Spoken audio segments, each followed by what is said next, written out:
Hey guys, welcome back to Venomous Garage. As you can see, I have a couple of helpers here with me. Here's Arjun. He's got the head cam, so it's going to be a little bit shaky, so bear with us. And I also have Veer behind the camera. Say hi, V. Hi. All right. One of the most important things about modifying a car is safety. And we all often overlook safety and security when it comes to modding cars. But today, what I figured we'd want to do is we look at the Viper. And as we know, the Viper's kind of come to the end of its build cycle. I've set up the car the way I wanted it to work. And now what we're going to end up doing is we're going to install some safety equipment in it. And the first thing we want to look at is fire safety.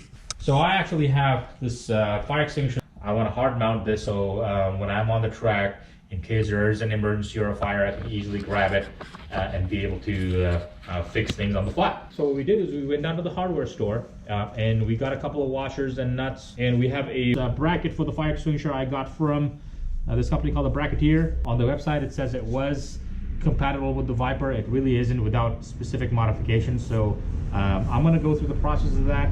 Hopefully this provides you with some value. I know this may not be intended for your specific vehicle, but even if it's not, I definitely urge you to look into fire safety stuff when it comes to tracking the car. Let's get to it.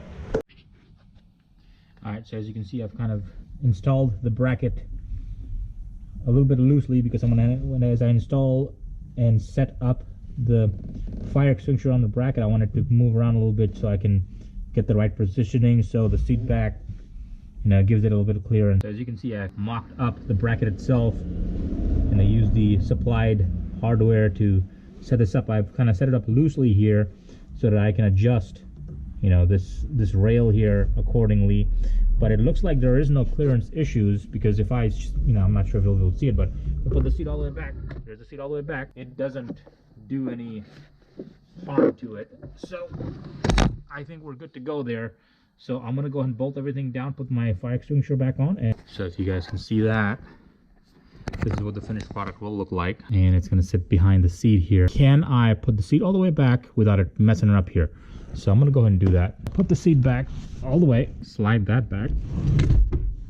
It doesn't seem to, if that's actually as far as it'll go. I'm gonna go in the other side and see, and it's hidden back there. So that's pretty much it.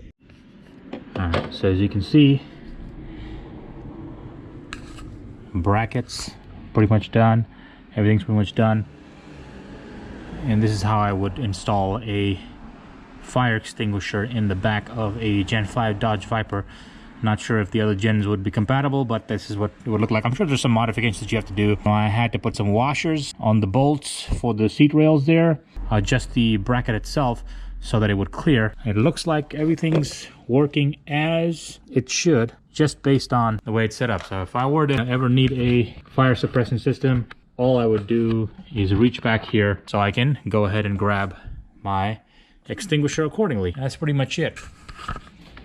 I always end up making mods that enhance the performance of the vehicle. I've always overlooked safety and security in a vehicle, and at the end of the day, I've invested quite a bit of money and time, effort into this vehicle.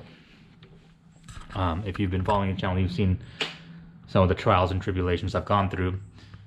So I want to make sure that I protect this investment. If this car would meet an unfortunate accident where it could recover from, I most definitely won't be able to recoup the amount of money that I have spent on this thing.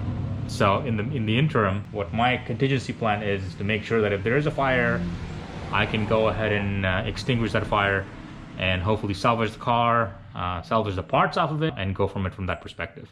I hope you enjoyed this video. I hope it gives you incentive to install a fire extinguisher or put a fire extinguisher in your vehicle if you haven't done so already. Highly recommended and definitely needed if you're going to be using the car for track activities. If you enjoyed this video, a like and subscribe is greatly appreciated, and I'll see you in the next one.